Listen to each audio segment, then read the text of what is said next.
সেপ্টেম্বরের এক বিকেল দিল্লির আকাশ যেন হঠাৎ ভারী হয়ে উঠেছে। ধোঁয়াশা নেই, বৃষ্টি নেই, তবু বাতাসে এক অজানা উত্তেজনার গন্ধ।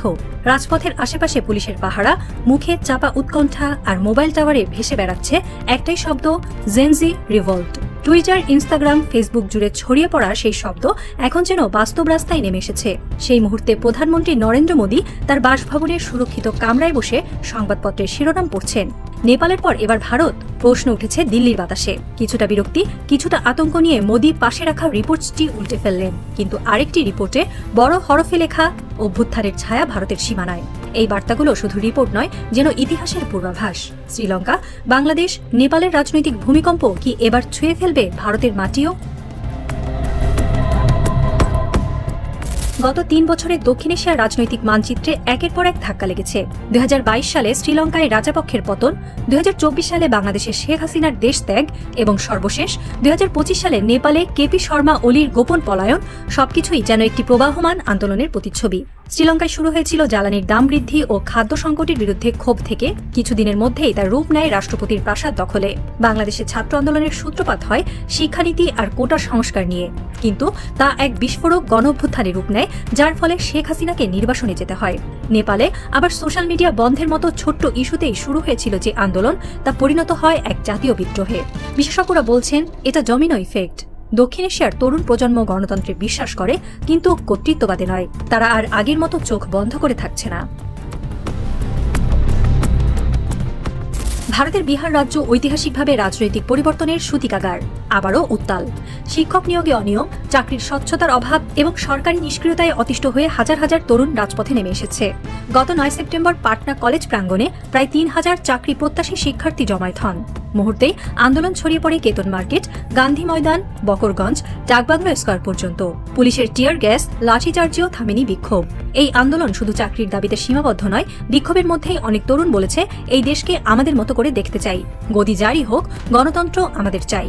স্বরাষ্ট্র মন্ত্রকের একটি অভ্যন্তরীণ রিপোর্টে বলা হয়েছে, বিহারে চলমান আন্দোলন ছড়িয়ে পড়ার আশঙ্কা আছে মহারাষ্ট্র, পশ্চিমবঙ্গ, উত্তরপ্রদেশ এবং ছত্তিশগড়েও।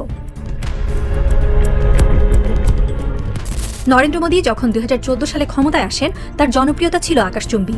2019 সালেও সেই জনপ্রিয়তা বজায় ছিল। কিন্তু করোনা পরবর্তী ভারতের অর্থনৈতিক বৈষম্য, যুব বেকারত্ব, সংখ্যালঘুদের প্রতি বৈষম্য, পেগাসাস কেলেঙ্কারি, কৃষক আন্দোলন, এসব ধাপে ধাপে আঘাত করেছে তার ভাবমূর্তিতে। বিরোধী দলগুলো বহুদিন ধরেই বলছে, মোদী সরকার একনায়কতান্ত্রিক পন্থা অনুসরণ করছে। এনডিটিভির এক আলোচনায় বিশ্লেষক সুহাস পালমিস্ত্রি বলেন, শেখ হাসিনা, মহিন্দা রাজাপক্ষ ও কেপি ওলির মতো মোদীরও একসময় ছিল অবাধ ক্ষমতা। কিন্তু ইতিহাস বলে, এই ধরনের ক্ষমতা যত বেশি কেন্দ্রীভূত হয়, ততই পতন ত্বরান্বিত হয়। মোদীর একটি সাম্প্রতিক ভাষণে তিনি বলেন, দেশের বিরুদ্ধে ষড়যন্ত্র চলছে, বিদেশি শক্তি এজেন্টদের মদত দিচ্ছে। এই বক্তব্য অনেকেই ব্যাখ্যা করছেন এক প্রকার ভীতির বহিঃপ্রকাশ হিসেবে। সম্প্রতি একাধিক সংবাদ মাধ্যমে একটি বিস্ফোরক রিপোর্ট প্রকাশিত হয়েছে। ভারতের সেনাবাহিনীর কিছু অবসরপ্রাপ্ত ও বর্তমান সদস্য মোদী সরকারের রাজনৈতিক হস্তক্ষেপ নিয়ে উদ্বেগ প্রকাশ করেছেন। একটি অজ্ঞাতনামা লিক রিপোর্টে বলা হয়েছে, কয়েকটি রেজিমেন্টে মোদী বিরোধী মনোভাব বাড়ছে, বিশেষ করে যেসব সেনা পরিবার কৃষক আন্দোলনের শিকার হয়েছে। যদিও ভারতের প্রতিরক্ষা মন্ত্রণালয় তা অস্বীকার করেছে, তবু রাজনৈতিক মহলে চাপা গুঞ্জন থামছে না। আন্তর্জাতিক সাময়িকী ফরেন অ্যাফেয়ার্সে এক বিশ্লেষণে লেখা হয়েছে, ভারতের সেনাবাহিনী অতীতে রাজনৈতিক হস্তক্ষেপ থেকে দূরে থাকলেও এখনকার অসন্তোষ রাজনৈতিক অস্থিরতার ক্ষেত্র তৈরি করছে। অভ্যন্তরীণ সংকটের সঙ্গে সঙ্গে মোদী সরকার আন্তর্জাতিকভাবে চাপে আছে। যুক্তরাষ্ট্রের সঙ্গে শুল্ক যুদ্ধ, মানবাধিকার প্রশ্নে ইউরোপীয় পার্লামেন্টের নিন্দা, চীনের সঙ্গে সীমান্ত উত্তেজনা, সব মিলিয়ে ভারতের বিদেশ নীতি এক সংকটময় স্তরে দাঁড়িয়ে আছে। মার্কিন প্রেসিডেন্ট ট্রাম্প বর্তমানে আবার প্রেসিডেন্ট হিসেবে ফিরে এসে মোদী সরকারের কিছু পদক্ষেপ নিয়ে প্রকাশ্যে অসন্তোষ জানিয়েছেন। চীন ইতিমধ্যে ব্রিক্সের মাধ্যমে ভারতকে একঘরে করার চেষ্টা চালাচ্ছে। পাকিস্তান এবং তুরস্ক জাতিসংঘে কাশ্মীর ইস্যুতে মোদী সরকারের বিরুদ্ধে কূটনৈতিক লবি করছে। রাজনৈতিক বিশ্লেষক করণ থাপার বলেন, মোদী সরকার একজোড়া আগুন নিয়ে হাঁটছে। একদিকে দেশের ভেতরের গণবিক্ষোভ, অন্যদিকে আন্তর্জাতিক দৃষ্টিকটু ভাব। এই পরিস্থিতিতে কোনো বড় ভুল তাদের জন্য চূড়ান্ত পতনের কারণ হতে পারে। একটি আন্তর্জাতিক গোয়েন্দা সংস্থা বলছে, মোদী সরকারের অন্দরমহলে একটি এক্সিট প্ল্যান নিয়ে আলোচনা চলছে।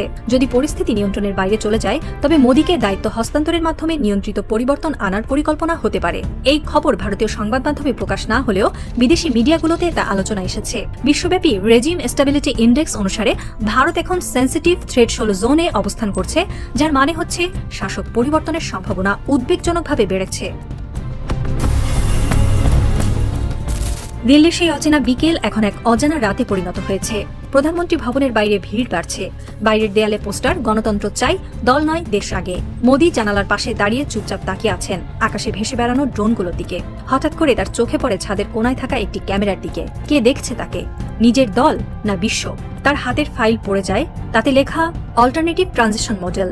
এটা কি তবে বিদায়ের ইঙ্গিত? সেই প্রশ্নের উত্তর হয়তো আগামী কয়েক সপ্তাহেই স্পষ্ট হবে।